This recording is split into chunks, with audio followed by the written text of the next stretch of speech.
Alright guys, so it's perfect timing to talk about My Bloody Valentine, the original, for the first time. Even though I've seen it before, I haven't reviewed the original My Bloody Valentine on my channel. I have reviewed the remake, and the only other Valentine horror movie I reviewed was Valentine from 2001. So I've reviewed those Valentine slashers, but I have not reviewed My Bloody Valentine. So I thought, close to Valentine's Day, this would be perfect timing.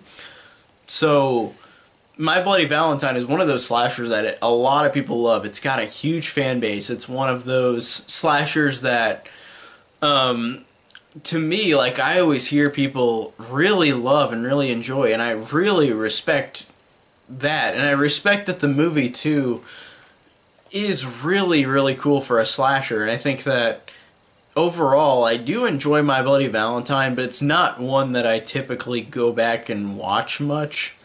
I've seen it a couple times, but it's never been one that I go back to, but I do appreciate everything about it, or mostly everything about it, and it's just not one that I rewatch. I liked how it has the same kind of feeling, too, as a Friday the 13th movie. In terms of how it looks like it's shot on the same kind of camera. Like, just how the movie looks, it looks like it's from the 80s. It looks like a Friday the 13th movie. And I do like that and appreciate that.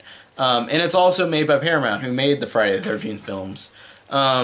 It even has a thing in it that I didn't notice the first couple times I've watched this, but it has that banjo music like Friday the 13th, and it's very similar to the banjo music playing in the movie. And I think it even cuts to somebody driving on a country road, which is what they did in Friday the 13th, the original. That's really funny. I like how they've got those similarities. And I like the opening, even though it's kind of weird, because there's this girl, like, undressing while this guy is wearing that miner outfit, and then he just kills her, like, he impales her, and then it just starts, but it's just kind of a weird, slow-moving moment in the movie at the beginning where she's undressing, and I'm just like, what do you intend is gonna happen? This guy in a mining outfit, he hasn't even taken off his clothes. What's gonna happen? What do you think's gonna happen to you? And she gets killed. So I thought that was really funny. I like the idea also of Harry Warden. Like there hasn't been a Valentine's dance in, is it 10 years? Or 20 years. Because of Harry Warden, because of this guy who killed and went crazy. Or went crazy and started killing a lot of people in town, in Valentine Bluffs. Which is cool that they got Valentine Bluffs also as a name. So, but there are signs that Harry Warden is coming back. Like somebody starts sending Valentines with a heart in it, a living, or not a living heart, but like a human heart, just in a Valentine's box. And I do love how this movie has such great. It makes you feel the holiday with this. With this holiday in particular, with Valentine's Day, because they're in Valentine Bluffs. They've got, like, the killer gives all these gifts that are Valentine-specific gifts, which the movie Valentine ripped off. And, I mean, I do like him in Valentine, too. There's some great notes in Valentine, but I like how the notes on these Valentine's gifts are funny in this movie. And there's only a couple, but there's one where it says, like, roses are red, violets are blue, one is dead, so are you. Like, that's a great line. I like moments like that, and I love how this does have that Valentine's Day feel. Like, it really does feel like a Valentine's movie. So I really enjoy that. I really enjoy how authentic it feels to a Valentine's movie. And there's, like, I don't know, like, it works on that aspect a lot. And these characters in this are fine. Like, Sarah, the main girl, and TJ and Axel are cool characters, but for some reason they're not, like, super memorable to me. Like, I don't remember them that well. Even after watching it again, like, I just kind of forgot these characters again. There's a moment in this movie where Sarah and TJ are having this, like, emotional, like, talk to each other over, like, the wind blowing, and she's crying to him, and it felt extremely melodramatic for a slasher. Like, it might have worked in a drama, but like that moment, I was like, "What? That's really silly." For some reason, I didn't like that scene where she's crying. You know, he's like, "You left me, come and you came back." Like, it just that didn't work for me. With that line Sarah was saying in that scene.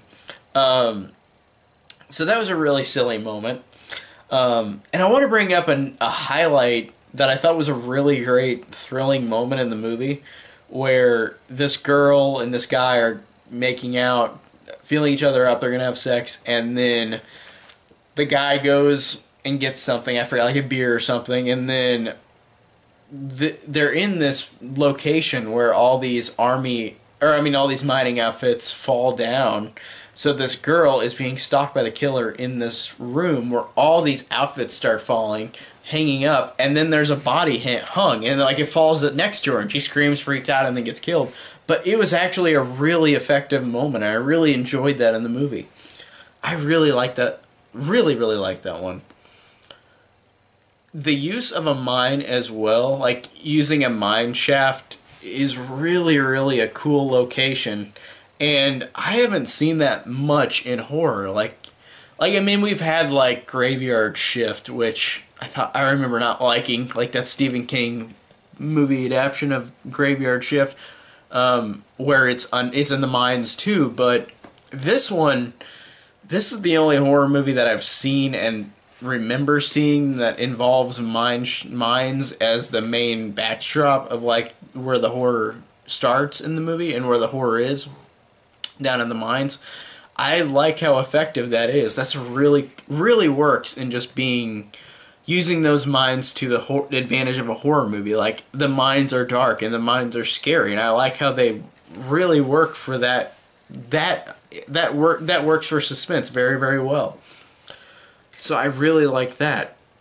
Now, I want to point out too that, and all my friends online have said this too, like, I watched the rated version, and I really want to see the unrated version because I've only seen the rated version. That's the only one I've watched. And rewatching it this time, after all my friends told me, like, hey, the kills are very neutered here, and you're not gonna appreciate them. And watching this, I could tell immediately, this is the moment this kill is gutted. Like, you don't see any of the kill. Like, you just see just a reaction of somebody getting killed, and you don't see any gore. And I'm here for gore, and I wish that there was more in this cut. Too bad I don't have the rated cut. But also, I mean, it's cheap to buy the unrated cut, but I think most of the time I see this movie in stores. It doesn't say unrated.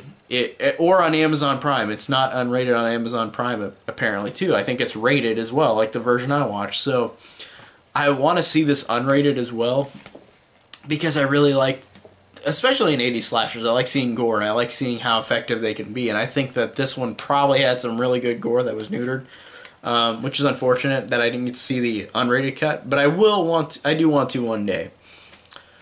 Now, towards the end of the movie, whenever we get the reveal, or not towards the movie, towards the end of the movie, at the end of the movie, when we get the reveal that the killer is Axel, I really love this moment, because you see, like, the mask is taken off, and oh, it's Axel, he's been killing off people.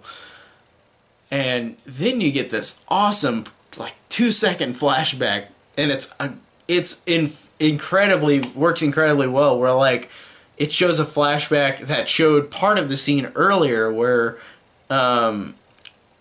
Harry Warden killed these people in town, and then you see that scene again in this room where he's killing this guy, and then you realize that it's Axel's dad, and Axel is under the bed, covered in blood, and he's just got a blank stare, and he became insane because he watched his dad get murdered. And then Harry Warden had died 5 years prior, so everybody thought Harry Warden went out and killed, but he's been dead for 5 years.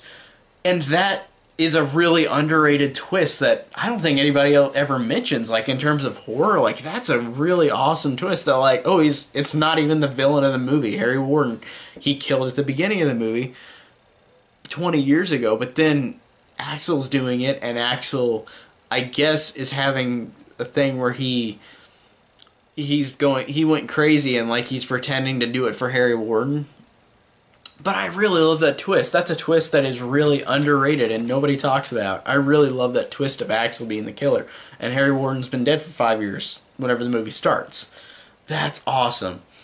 And then I love how the movie ends so ambiguously, where everybody is in the mines now watching Axel, and they know he's the killer.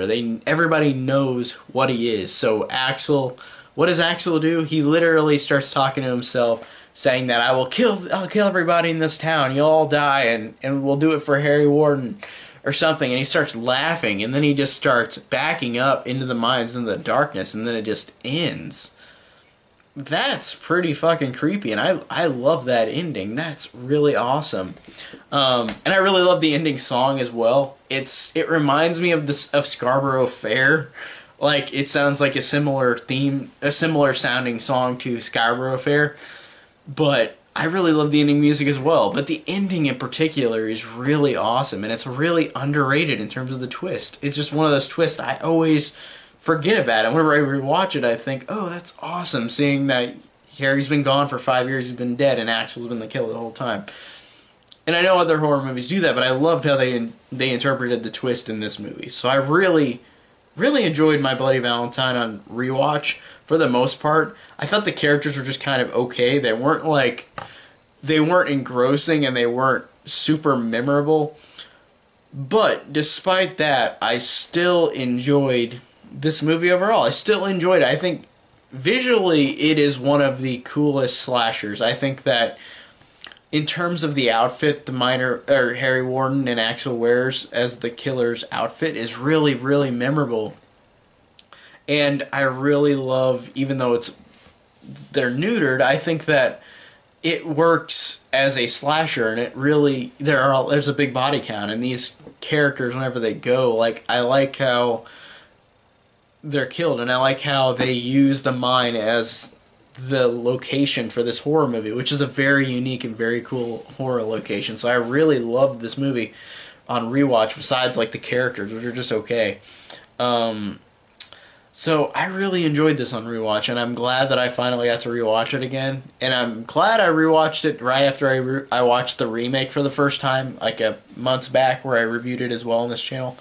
But I don't know which one to choose between the remake and this one, because the remake was actually really fun and solid too. So I don't know which one I'd pick out of the two My Bloody Valentines, but they're both really great, and I think they're both fun and underrated in some ways. Like, in terms of the slasher community, I can see why a lot of people love this movie, and a lot of people do. But in terms of like the grand scheme of like movies, nobody remembers this movie unless you're a slasher fan. So yeah, I really enjoyed My Bloody Valentine on rewatch. So that's all I can say about that, and thank you guys so much for watching. Tell me down below what you think of My Bloody Valentine.